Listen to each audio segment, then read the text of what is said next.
7h15, la station dort encore et Mathieu est déjà à son poste.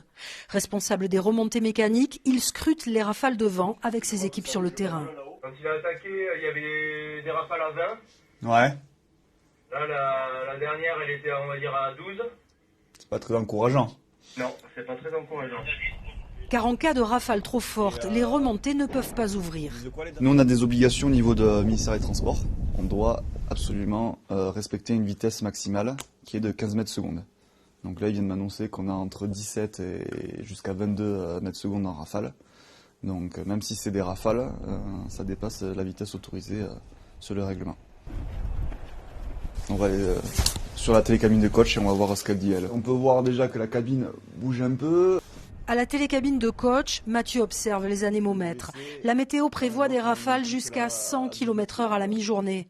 Pour autant, l'enjeu est important. Il faut être conscient qu'on fait tourner une économie de vallée, qu'il y a des commerçants autour. Là en plus c'est mercredi, donc journée où des groupes scolaires remontent. On est conscient qu'il y a quand même un enjeu et là je pense qu'on va quand même ouvrir. On va ouvrir. La décision est prise. À 9h, Gourette ouvre les 2/3 de son domaine. Il faut maintenant définir les tarifs des forfaits avec la responsable de la billetterie. Au vu du prévis météo, ouais, on parle là-dessus. Tarif unique à 31, ouais.